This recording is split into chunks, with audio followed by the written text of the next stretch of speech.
көчөгүнү мен коллегаларым көтөрүп, кабинет министрлигине суроо берди. Отчетун берип койгула деп. Кабинет министрлиги дайынданып, биз татыктуу жооп беребиз деди. Күмөн санап, купуя сыр дегидей мен коллегаларга айтып кеттим. Бул деген элдин мүлкүн эч ким жашыра албайт, жей албайт, кол сала албайт. Сиздер талап кыласыздарбы? Сөзсүз түрдө. Бул деген элдин мүлкү. Биз элдин атынан сурайбыз, тактайбыз дегенде. Бирок маякта бирок кол салып кой деген мен андан алысмын. Жок, күмөн менде жок, себеби дегенде далил жок. Далил болмойун эч качан бирөөгө күмөн санабаш керек. Ишенбесең анда жашабай эле кой деп коет эмеспи? Күмөндү, далилди бул атайын буга тийиштүү укук коргоо органдары бар. Алардын териштирүү жыйынтыгы менен сотко берилет. Анан сот укуктары бар. Сот чечим кабыл алыш керек, күнөөсү барбы жокпу деп. Андан кийин гана бурдалган эмес деген маселени койсо болот да. Бирөөнү жөн эле күнөөлөгөн, эми мен андан алысмын. Күнөөлөп бир гана жараткан күнөөлөсө болот. Өзүнүн баасын берет. Анан сот. Айрыкча бүгүнкү күндө мына глобалдуу системада санкциялар болуп, мамлекеттер мындай ири мамлекеттер бири менен бири моундай эме болуп атканда, бири-бирине санкция киргизип атканда, ошонун таасири бизге да тийип атат да. Ошондуктан анча-мынча биздин улуттук кызыкчылыктын сакташ үчүн анча-мынча ошондой сырлар болуш керек да. Негизинен бирок ошондой болгондо деле бүткөндөн кийин ошону мындайча айтканда жалпы элге жарыялабаса деле, например, бизде депутаттарда мындайча айтканда мындай сырдуу эмелерге, маалыматтарга бизде уруксатыбыз бар да. Ошондой жок дегенде жогорку кеңешке келип ошол нерселерди ачык айтып коюш керек да. Бирок бу жерде күмөн жаратып аткан эле мындай ар түрдүү маалымат кетип атат да. Бирде 21, бирде 19 деп анан жанагы түшкөн акчалар деле ар түрдүү болуп атат. Анан иштеткен жактары деле ар түрдүү болуп атат. Карабайсыңарбы?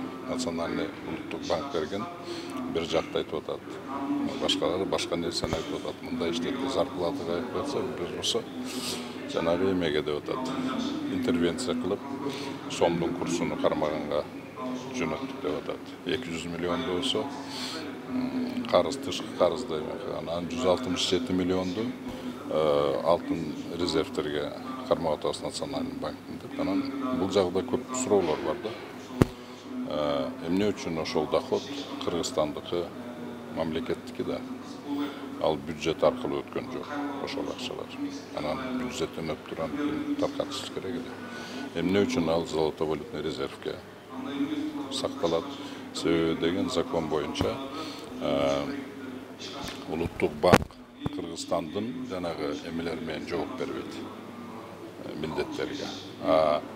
Кыргызстандын өкмөтү улуттук банктын милдеттерине жооп бербейт эле алып деген ушундай жерлер бар. Мындайча айтканда, улуттук банк менен бюджеттин чөнтөгү башка-башка да.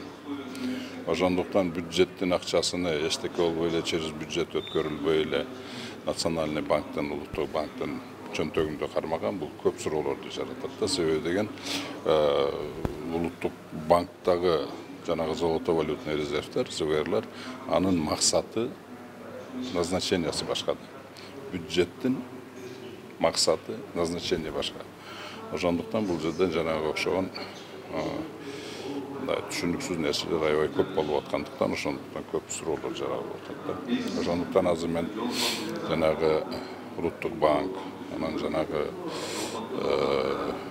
өкмөт бизге кабинет министров келгенде, министрлер кабинет келгенде ошол суроолордун баарын берип тактап алышыбыз керек. Эми бул сүрөт өзү деги мындай эме да.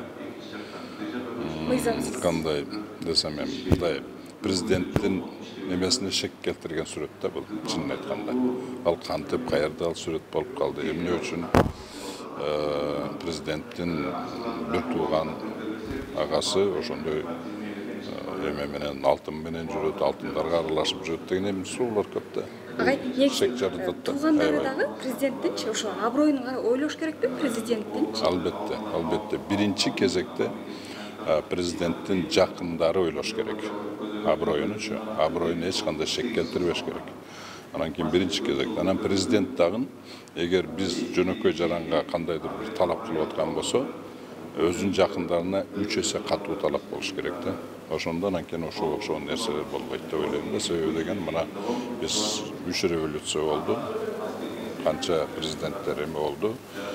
Бирөөсүнүн жөнүндө да мындай бир жакшы элдин арасында ниет жок да, мындай ой жок.